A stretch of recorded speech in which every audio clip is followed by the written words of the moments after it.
Hello welcome back दोस्त। जैसे कि आज की वीडियो में आप देखेंगे IIBF यानी कि Indian Institute of Banking and Finance यानी Indian Institute Banking of Finance यानी कि आप देख रहे हैं, अगर आपने यहाँ रजिस्ट्रेशन किया है, अगर आप एक CFE लिए हैं, CFE एकेडमी लिए हैं, CFE एकेडमी लिए हैं और आप 5,000 रुपये लगा के जब CFE एकेडमी लिए हैं, IIBF का आपका सेंटर भी होता है CFE एकेडमी में, तो कैसे आप लॉगिन यानी कि लॉगिन डैशबोर्ड, जैसे इस तरह से आपको लॉगिन आएगा। लॉगिन आईडी क्या होगा, जैसे कि आप देख रहे हैं यूजर आईडी और पासवर्ड, यहाँ पे यानी कहाँ से मिलेगा इसके बारे में आप जानेंगे। तो मैं यहाँ पे बताऊंगा कि आखिर में लॉगिन कैसे IIBF सेंटर कर सकते हैं और स्टूडेंट और डैशबोर्ड कैसे हम आसानी से देख सकते हैं कि मेरे सेंटर पे कितने स्टूडेंट रजिस्टर्ड हैं। तो चलिए वीडियो स्टार्ट करने से पहले एक छोटा सा हर दिन की तरह गुजारिश करना चाहता हूँ, अभी डिजिटल चैनल पे अगर आप न्यू हैं तो इस लाल रंग के बटन को दबा के सब्सक्राइब करें और बेल आइकन का घंटी भी दबा ले ताकि आप लोग तक ऐसी नोटिफिकेशन पहुंचता रहे।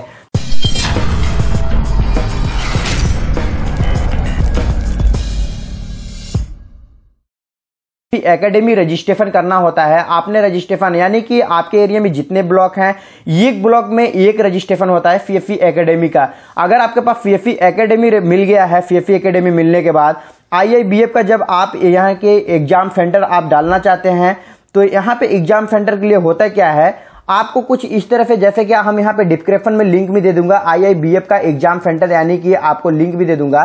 तो इस तरह से आपको ओपन होगा, यहाँ पे लिखा रहेगा Indian Institute of Banking and finance, Indian Institute Banking of Finance, यानी कि ये आप अगर किसी भी कैंडिडेट का एग्जाम कराना चाहते हैं अपने ही सेंटर से तो आप आसानी से करा सकते हैं। लेकिन इसमें CFE एकेडमी का रजिस्ट्रेशन होना कंपलसरी होता है। जब तक CFE एकेडमी रजिस्ट्रेशन नहीं होता है तब तक नहीं कर सकते हैं। अब यहाँ पे बात आता है यूजर आईडी एंड पासवर्ड। जैसे कि मैं यूजर आईडी प्रेस कर दिया, पासवर्ड में क्या प्रेस करना होता है। यूजर आईडी आपका CFE आईडी होता है। आप जानते हैं कि जब कभी भी होता है, कोई भी वर्क होता है, तो CFE एकेडमी यानी CFE के तहत में CFE एकेडमी में CFE आईडी आपका यूजर आईडी होता है और यहाँ पे पासवर्ड जो आपका मोबाइल नंबर यानी रजिस्टर्ड मोबाइल नंबर जो आपने डाला है वो मोबाइल नंबर प्रेस करेंगे। अब यहाँ पे लॉगिन पे जैसे क्लिक करेंगे, लॉगिन पे क्लिक करने के बाद हमारा डैशबोर्ड कुछ इस तरह से ओपन हो जाता है। आप देख रहे हैं यहाँ पे कैंडिडेट नाम दिखा रहा है जिसके नाम पे सेंटर है, सेंटर नाम दिखा रहा है और यहाँ पे बेब यानी कि वेलकम बैक यानी वेलकम बैक आप देख रहे हैं कि राम नरेश शाह,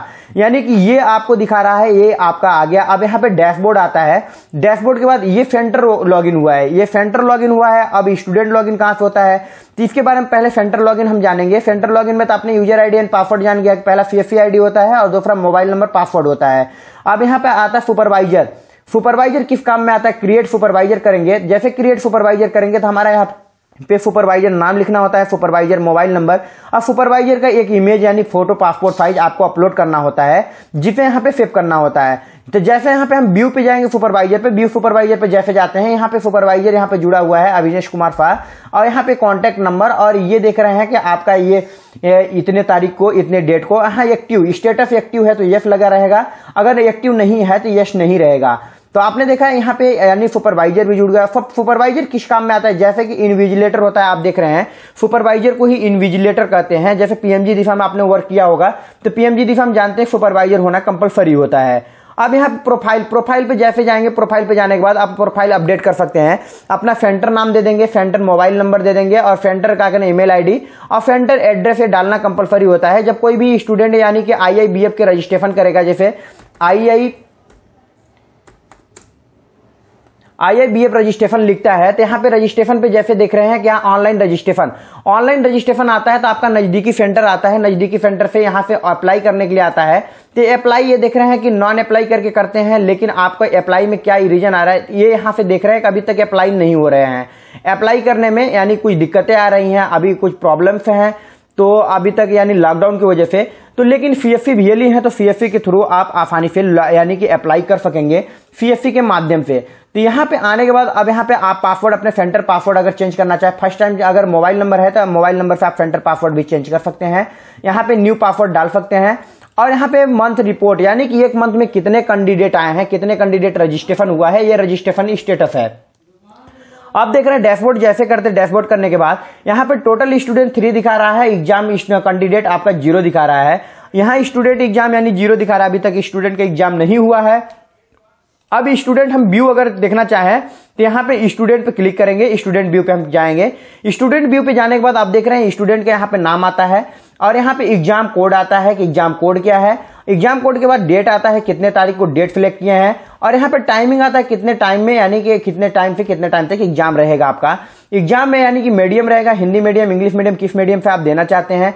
स्टेटस यानी कि और एक्टिवेशन, एग्जाम नॉट एक्टिवेशन यानी एक्टिवेटेड। आपका एग्जाम अभी तक, जब तक एग्जाम नहीं होता है तब तक ये एक्टिवेट नहीं दिखाएगा। अगर जब क्वालिफाइड हो जाते हैं तो यहीं से एक प्रमाण पत्र निकाल के जो सीएससी एकेडमी के माध्यम से दिया जाएगा। तो दोस्त जैसे कि देखा कि आपने कि सीएससी एकेडमी में ये डैशबोर्ड यानी कि आप सीएससी एकेडमी का IIBF यानी कि इंडियन इंस्टीट्यूट ऑफ यानी बैंकिंग फाइनेंस का कैसे आप डैशबोर्ड ओपन कर सकते हैं, लॉगिन कैसे कर सकते हैं, आपने देखा। वीडियो अच्छा लगा तो वीडियो को लाइक करें, अपने दोस्तों में शेयर करें ताकि आपके दोस्तों को भी पता चले। अगर आप सीएससी एकेडमी लिए हैं, IIBF का अपने सेंटर पे एग्जाम कराना चाहते हैं, अगर कोई स्टूडेंट आपका डाला है तो कैसे आप करा सकते हैं। अगर मान लीजिए बाई चांस किसी भी कारण से आप एग्जाम नहीं करा पाते हैं तो आपको पेनाल्टी भी लग जाती है, जिसको आप पेनाल्टी भी देना पड़ेगा।